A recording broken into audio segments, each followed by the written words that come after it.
Yes, good morning, everyone, and welcome back to the Football Tribe UG channel. Robert Kesakos is your usual suspect. Welcome back to yet another live edition on your special, on on your favorite football updates channel. It's a pleasure to be back on this beautiful Monday morning, the 5th of January 2026, to once again discuss the latest that there is from the world of football. There's plenty for us to digest, right from AFCON to the Premier League, and among other things, including managerial swaps that seem to be heating up faster. Then we'll talk about Liam. What's his name? Yes, Liam Resonior, who is going to be interviewed for that vacant role at Chelsea today. So a lot of that, we'll be talking about it. And of course, look at some of the results from the weekend. Of course, we digested some yesterday, but we'll do an extended version of that. It won't go beyond 1 hour because I have other engagements to get to in terms of other works elsewhere. So please do bear with me in case we cannot go beyond that 1 hour. So Ruben Amorim's future is in doubt at Manchester United after his scathing attack from in the aftermath of their 1-1 draw with Leeds United. So we'll be discussing that, and of course, among other things, just having to update our headline here to make sure everything is up to beat. We'll talk about Resonior. Yes. Okay. Oh, Jesus Christ.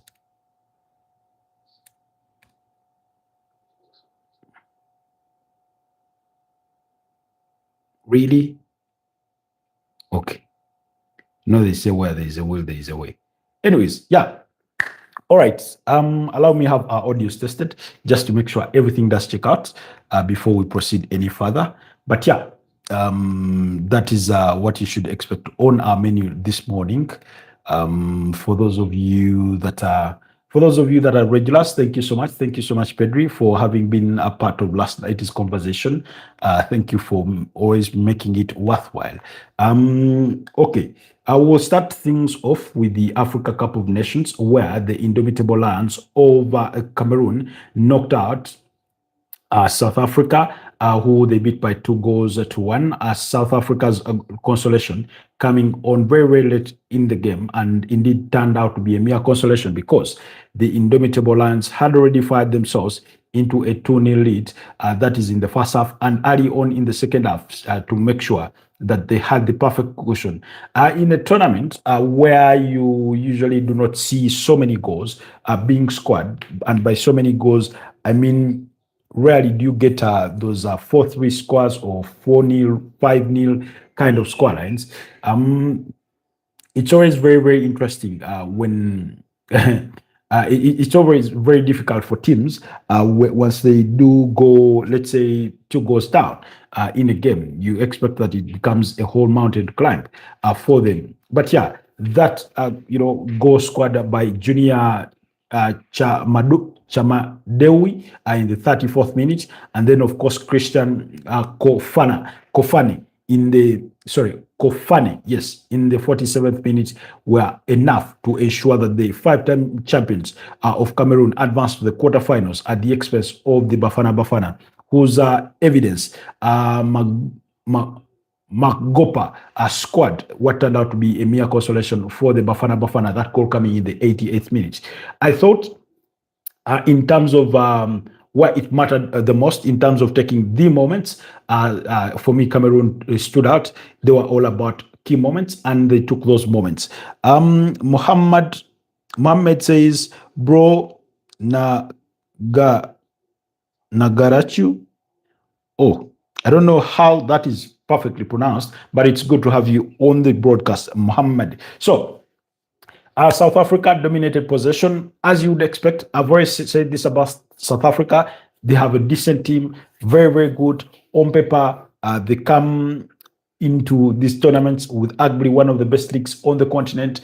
They have players playing from abroad, the likes of Lyle Foster. They have one of the best goalkeepers in Rowan Williams. In fact, at the 2023 AFCON edition that was played in January 2024, he was voted the best goalkeeper of the tournament, Rowan Williams. So among other key players in there, players like Mbokazi in defense there, shot 14. These are all decent figures. Mokoena, but for some reason, somehow, somewhere, they just do not get things over the line. And for me, that has always been my challenge with them. They are similar to the way you see Tunisia. I told you when I was making my predictions for the round of 16, what teams will be advancing to the quarterfinals. And I told you Tunisia did not stand a chance, that I fancied Mali to go through. It was difficult. Mali were down to 10 men, but they still fought their way into that game. Even after conceding late, they found the equalizer through Sinayoko. That was a penalty. And extra time, goalless, we're going to penalties, and they win it 3-2.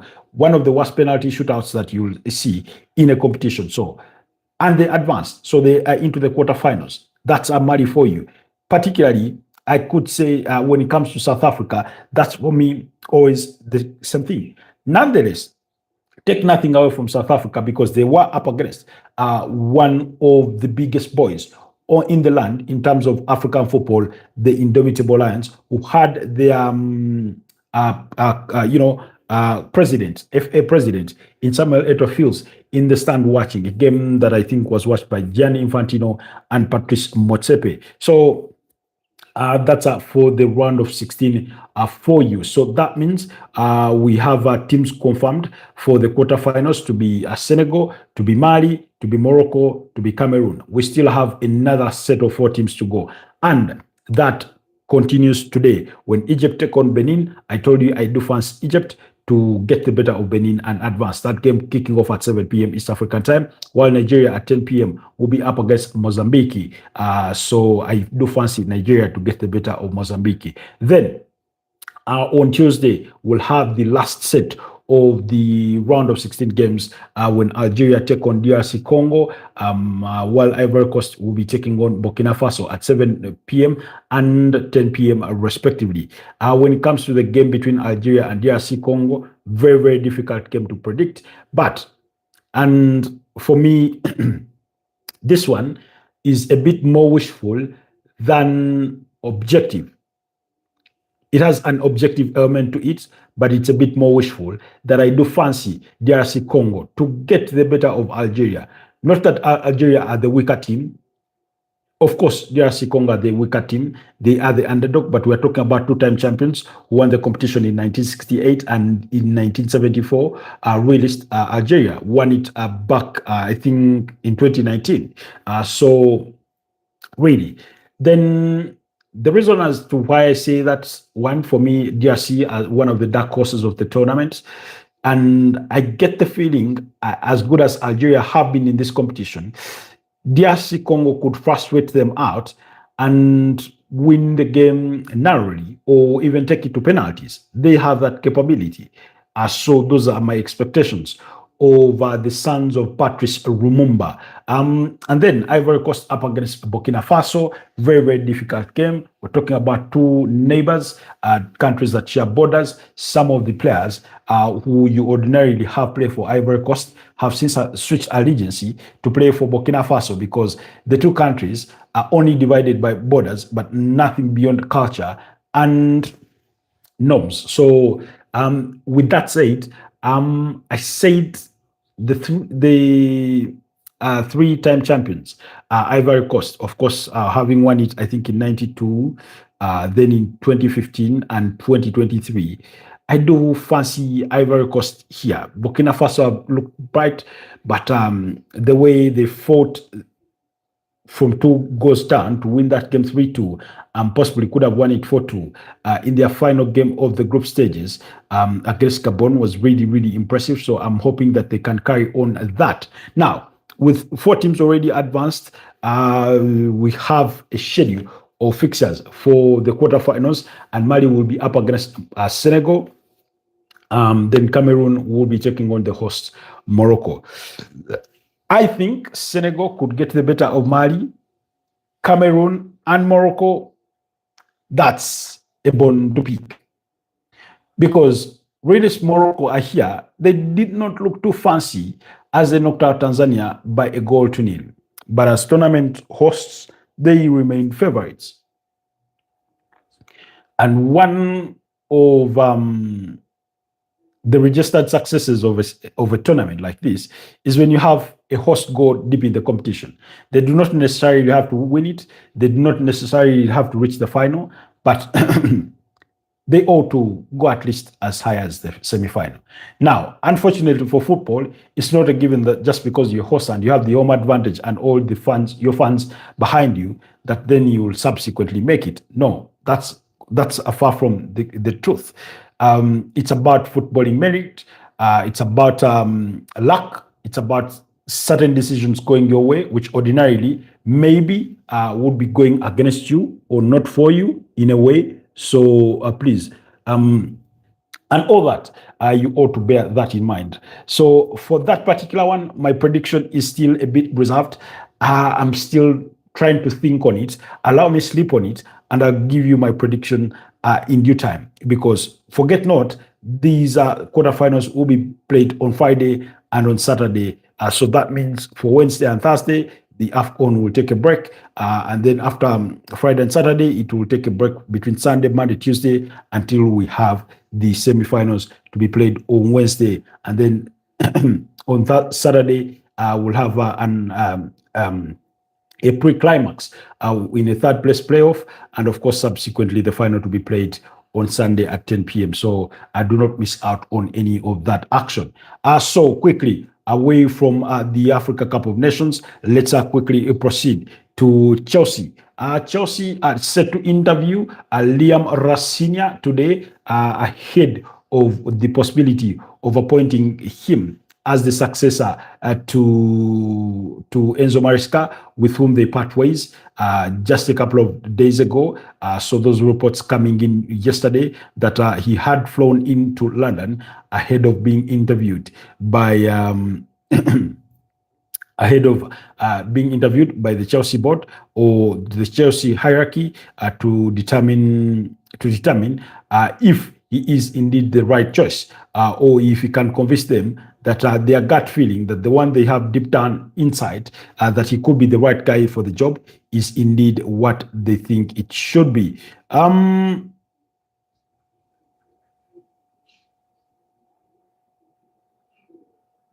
So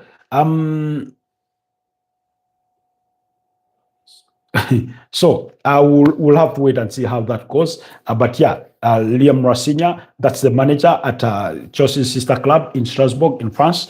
Both clubs being owned by Blueco, will be interviewed for that Chelsea role, as also efforts intensify to find the perfect replacement for Liam Resonior over there in Strasbourg. You could say that the writing is on the wall, or that Liam Resonior need not to say much to convince his bosses, because there doesn't seem to be too many options out there for them in terms of managers available to their disposal, in terms of who they can appoint to salvage Chelsea's season. It's far from gone, the season in itself.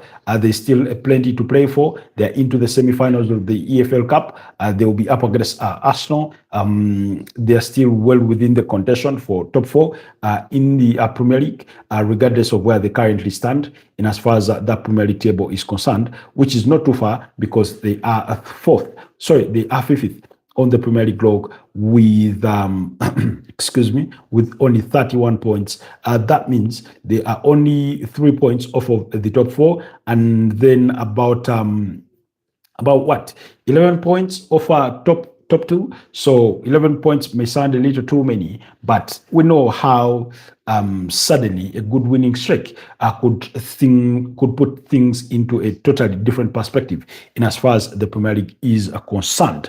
So Chelsea, before we move away from Chelsea, Chelsea did Arsenal a huge favor yesterday as they forced Manchester City into a 1-1 draw at the Etihad Stadium. Now, and prediction-wise, we couldn't have been more wrong because our prediction had been that Manchester City, given their recent form, having won, I think, 6 consecutive games prior to meeting Chelsea, would be up against Chelsea by 3-1. A Chelsea side that did not have a manager, having sacked, Enzo Maresca approximately about 48 hours or slightly more prior to the kickoff of that game.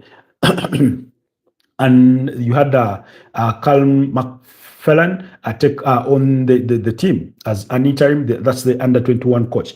But Enzo Fernandez, according to the Premier League website, was voted man of the match in a game which Manchester City dominated possession, but Chelsea looked to have the better chances in as far as creating goal or scoring opportunities, although they could not make them count.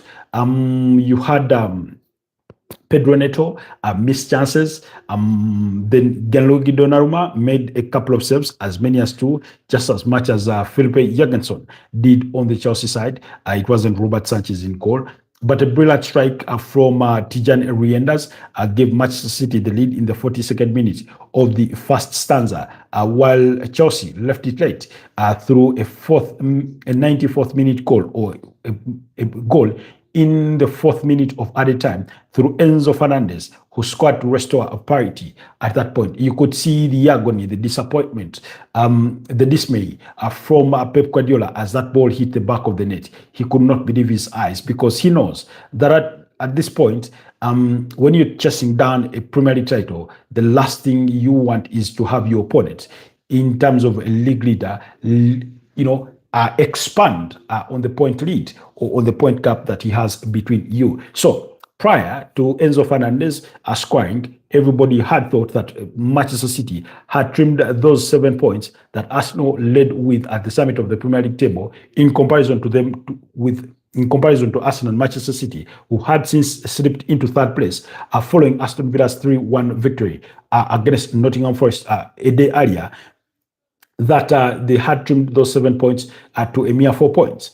And then once that goal gets scored, we go from a mere 4 points to making it 6 points, which Arsenal lead by at the summit of the Premier League table. Despite the draw, Manchester City still moved second on a better goal difference, but they do have a similar number of points with the second placed Aston Villa on the Premier League log. Both teams have played 20 Premier League games. They have won 13.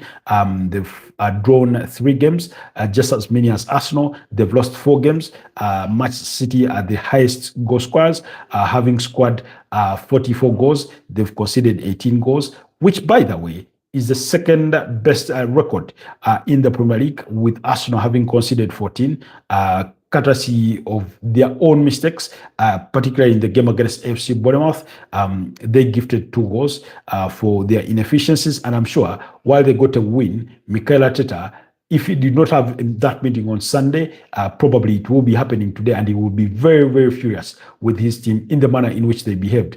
Particularly for Gabriel Magalhaes, it was a typical error of a defender gifting away the ball to Ivan Nilsson. But for that second goal that they conceded against Kropi, they did not close down the spaces, which is a similar scenario that happened for Liverpool against Fulham. So those are the implications of the Premier League table. That means Manchester City, for the first time, I think this is possibly, they've had 2 consecutive draws, having drawn against Sunderland in was it a goalless draw, and then yesterday's 1-1 draw. The next fixture will be up against Brighton and Hove Albion, whereas Arsenal's next fixture is against Liverpool, while Aston Villa will be up against Crystal Palace. Now, Brighton is one of the 4 teams that have beaten up against Manchester City this season. They beat them by 2-1 in the first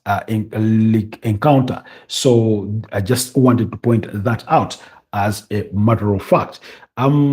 So really, we know again, Arsenal will also be up against one of the only 2 sides that beat them in the first round when they take on Liverpool. So plenty of that is to come Fulham, with all their stubbornness, have Chelsea next. Chelsea have only won one game in the last 5, and that was the 2-0 victory against Everton. Otherwise, they have 3 draws and a loss. It looks one too many draws. But Sunderland have had 4 consecutive draws. Newcastle have had, Leeds have had 4 draws in the last 5. So, that's the stature of things. In the overall aspect of the game, I thought Tijan Riedas looked good. Phil Foden did not look sharp enough for me. Chelsea made amends withdrawing Willian Esteban at halftime, and they sort of had a better second half going forward. They got themselves into certain right moments, but could not kill off the game or were not clinical enough. Like I told you, there's a point when Pedro Neto misses a glaring chance and he blazes it over the bar from close range. And typical of the game of that stature. But I think Chelsea will be the happier side to walk away with the point. But Manchester City will be really, really disappointed that they could not hold out for a victory to close that gap on the Arsenal. So they have Brighton and Hove Albion next. So so that meant that Chelsea did their London rivals Arsenal a huge favor, while they did themselves a favor as well in acquiring that equalizer. Anyways, away from Chelsea's news and everything, Ruben Amorim's future is in doubt at Manchester United. Ruben Amorim's future at Manchester United has been in doubt ever since the day of his appointment, in my opinion. Why? It has been in doubt in certain quarters for people, or for the naysayers, or for the doubters, or for those of them that were of the view right from the onset that he was never the right manager to take on Manchester United. It's a gigantic club. And when you bring a manager as young as Ruben Amorim, it's going to come with certain levels of pressure. Has he lived to the bidding of that pressure? I certainly do not think so. I would want to think that he's been below average in terms of living with that. That I say in reference to results. Results have not largely gone his way. Nonetheless, they do not look too bad on the Premier League table when you look at the standings, because they are 6th with 31 points, only about 3 points off of the top 4. Now, that in itself is not worst case scenario. It's something that you look at and say, look here, the season is not gone bad. They can still salvage it. They can still fight for a top 4. It's there for the taking. Nonetheless, in the aftermath of their 1-1 draw against Leeds United, he came out with some comments that perhaps could have rubbed some senior figures the wrong way in the Manchester United hierarchy when he talked about him coming in as a manager, not head coach, telling that people need to do what they ought to do. If it is the recruitment department, they need to do their job. If it is the scouting department, they need to do their job, and things like that. So apparently, this is according to Top Skills Sports UK, saying that Manchester United in full meltdown, Jason Wilcox on the brink of exit. Sources confirm the director of football is tattering after a string of disastrous decisions since last season. The board, including Sir Jim Ratcliffe, have wanted Ruben Amorim gone since last year. Tension in the dressing room has hit a boiling point. The next game versus Burnley could be a make or break. A loss might seal Amorim's fate for good. Old Trafford on fire behind the scenes. This is bigger than the pitch. Now, some resources go on to say that the game against Burnley could come a little quick for Ruben Amorim. Now, they take on Burnley. That game will be played on Wednesday. That's when they anticipate, or that's when they will be taking on Burnley. Now, I want to bring you a little bit closer to that situation, or the particular comments that Ruben Amorim said. But before we get to that, Fabrizio Romano, speaking about the situation, said that the situation is really tense behind the scenes between Ruben Amorim and the management. Ruben Amorim is not happy with the process of United in terms of bringing in new players. United were in for Semenyo, but he decided to go for Manchester City. He says United is in this moment. It's not easy to find replacements for players who are all wanted, like Joshua Zirkzee and Kobe Mainu. And at this moment, the market at United is on standby. Now, there are also emerging reports that Ruben Amorim is not happy with the recruitment processes of Man United. Apparently, in the summer, he wanted Oli Watkins, even though they decided to eventually go for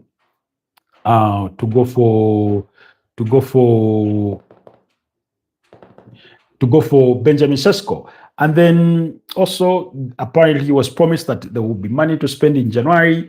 And unfortunately, he's being told those resources are very, very limited. Like you've heard, they were in for Antoine Semenyo, but he ditched them to choose Manchester City. We know they are interested in Adam Wharton. They have interest in Carlos Baliba. We'll wait to see. Excuse me.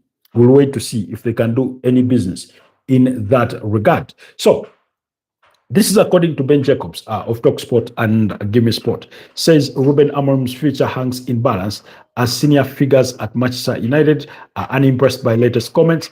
Amorim upset at lack of a market movement, a breakdown in relationship with Jason Wilcox, that's the head of football, wanted Oli Watkins over the summer, a tense situation developing. Now, in some of the comments that have brought Ruben Amorim under fire yesterday, speaking the pre-match press conference after the 1-1 draw against Leeds United, he said, if people cannot handle the Gary Neville's and the criticism of everything, then we need to change the club.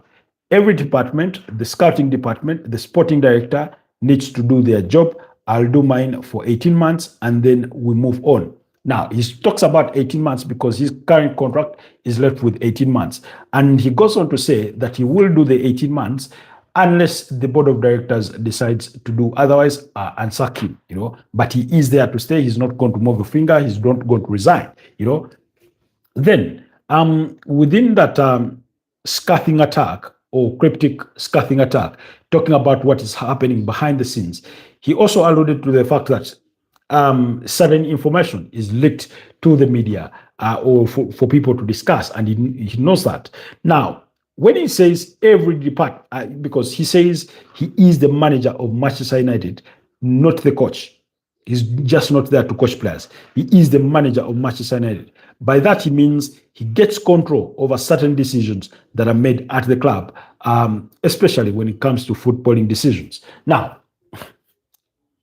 apparently, this stems from the idea or from the fact that Jason Wilcox, the director of football, is furious or is frustrated at the idea of Ruben Amorim not being tactically more adaptable. We spoke about this because according to Ben Jacobs, he said that sources close to Manchester United say Wilcox would like Amorim to be more tactically adaptable, while Manchester United boss is disappointed at the lack of planned activity in January. So he says, in a way, he was trying to send a message that I'm boss here.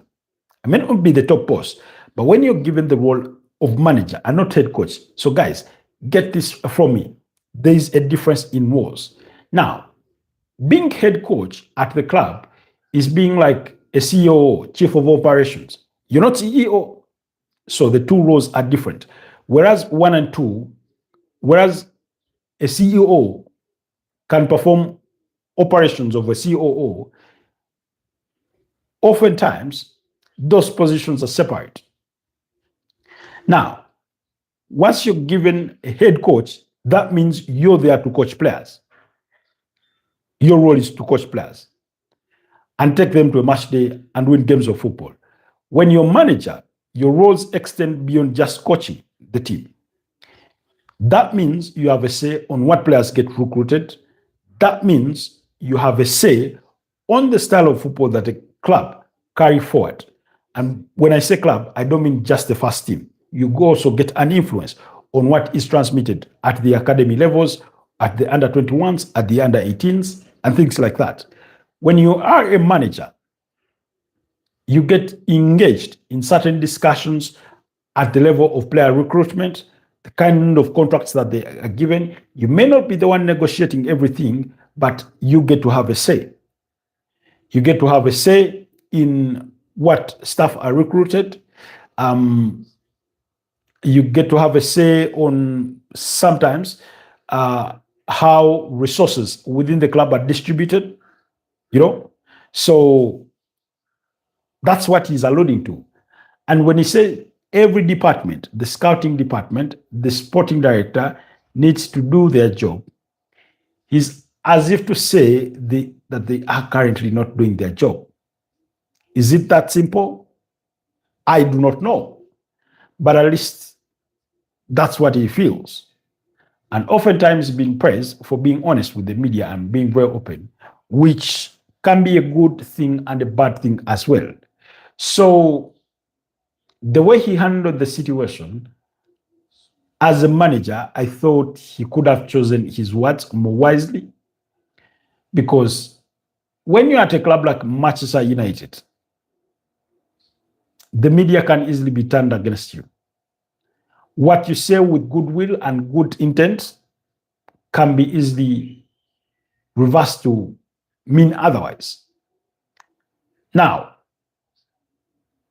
I don't know if he feels that certain people are interfering with his work by trying to tell him what to do, that he had to come out and remind the world that although he is not Thomas Tuchel, although he's not Antonio Conte, although he's not Jose Mourinho, he is still the manager of Manchester United, not head coach. So I found those comments really, really interesting when he emphasizes that, you know, because he says, I noticed that you receive selective information about everything. This was him telling the media. I came here to be, he says, I came here to be the manager of Manchester United, not to be the coach of Manchester United. That's clear. I know that my name is not Tuchel, it's not Conte, it's not Mourinho, but I'm the manager of Manchester United. So some of those comments have rubbed senior figures within the Manchester United hierarchy the wrong way, and that's what has caused tempers or tensions to rise within the Old Trafford camp, you know. So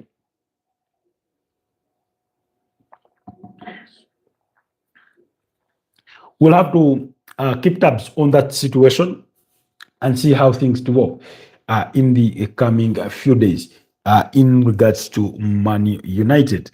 Then now, I don't know.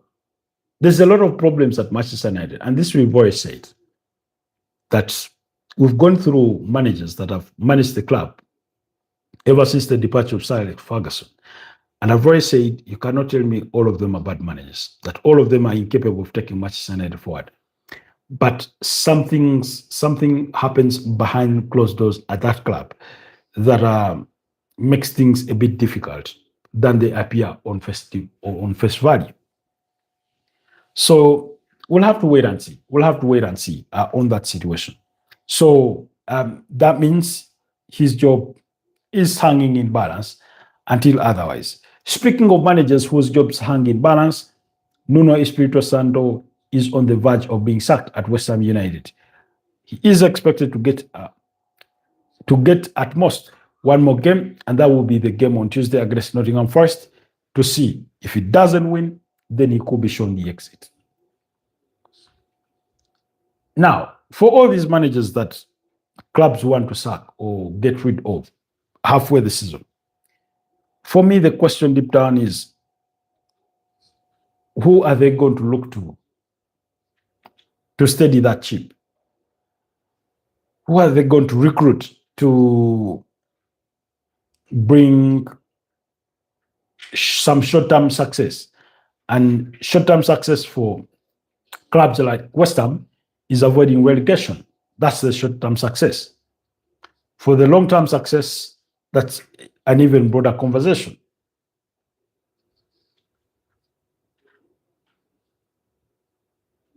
Right from the onset, I thought it was wrong for West Ham to part ways with David Moyes. Yes, things had not gone according to plan, but he won them the UEFA Conference League. And look at what he's done with Everton. They're not a top team, but they're not staring down the barrel of relegation. So once they part ways with him, they brought in what? Julian Lopetegui to manage things. Things did not work out. They brought in Graham Potter. Things did not work out. And now they have Nuno Espirito Santo, who things have not worked out for either.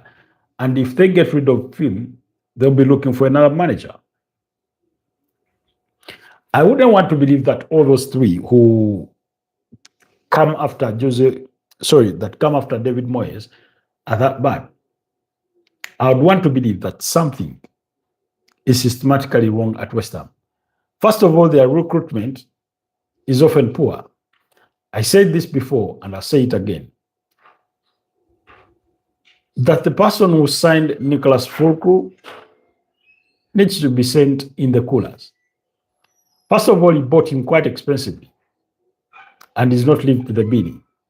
And I'm not trying to suggest that whoever buys a player expensively and they do not live to the bidding should be sent to the coolers. But you're talking about an aging Nicholas Fulkrug. So it was bad recruitment, in my opinion. So Nuno Espirito Santo's future is on the line as much as that of Ruben Amorim. The question comes back to Manchester United fans. If you had to get rid of Ruben Amorim, then who would be the ideal candidates to come in and take on? Would you fancy an interim, or would you want a direct permanent replacement? Now, for a team the stature of Manchester United, they shouldn't be struggling to land top managers. The question is, how many top managers are currently available? They've previously talked about or being linked with Mauricio Pochettino, and they never got him. It's just, I think it boiled down to them not preferring him. He went to Chelsea, did fairly well, even though they finished sixth in the 2023-2024 Premier League season.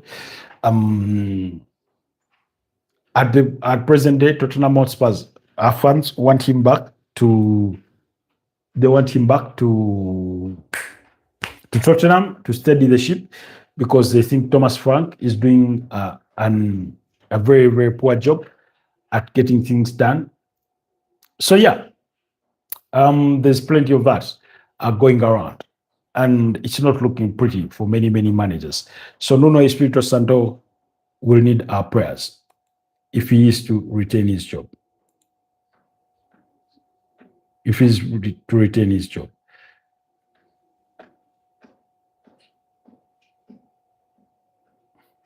Meanwhile, about Ruben Amorim, Yemi Karaga thinks that he's not done enough as Manchester United manager to be calling out people for their incompetency, people above him. So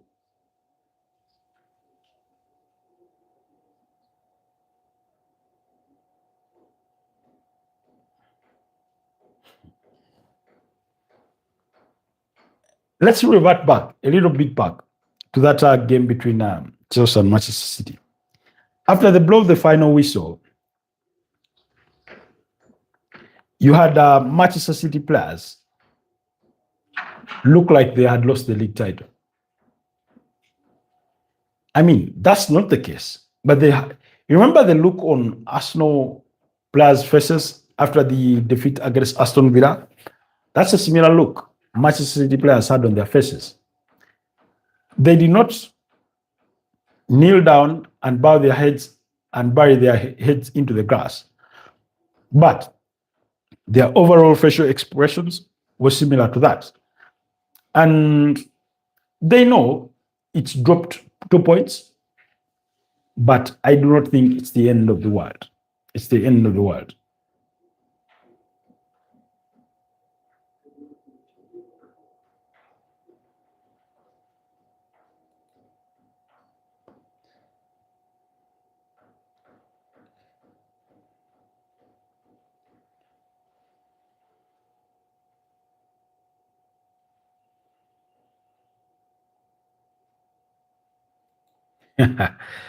It's going to be boiling. It's going to be boiling in there.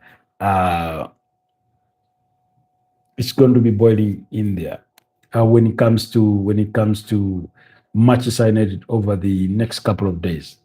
Over the next couple of days, expect a lot of news to be coming out of Manchester United.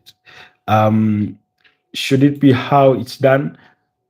Who are we to say it shouldn't be that way? You know, but we'll wait to see.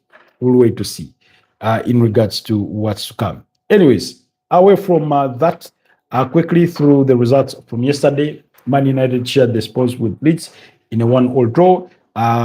Brentford thrashed Everton by 4-2, with Tony Barry and Beto scoring for Everton for their only consolations, while it was a hat-trick for Igor Thiago.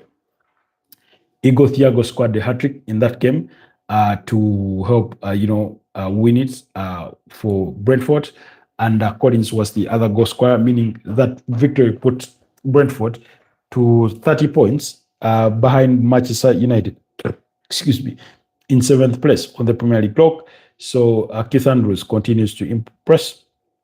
Newcastle, thanks to a penalty, I think, by Anthony Gordon and Bruno Guimaraes' scores.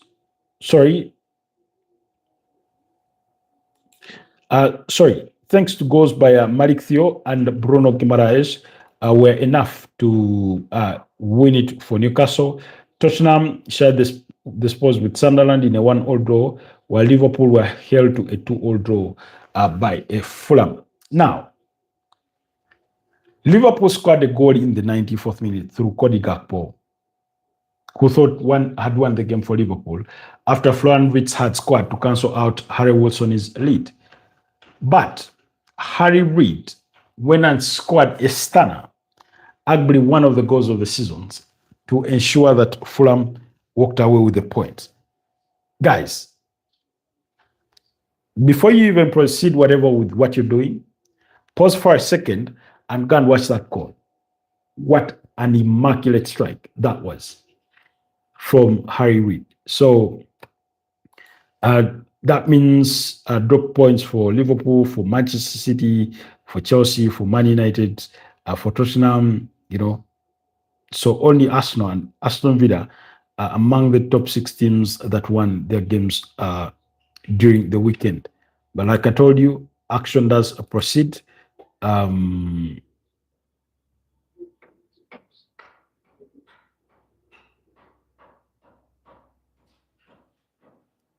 Action does proceed in midweek on Tuesday when West Ham take on Nottingham Forest, and then it continues through the week to Wednesday when you'll have plenty of games on match day 21.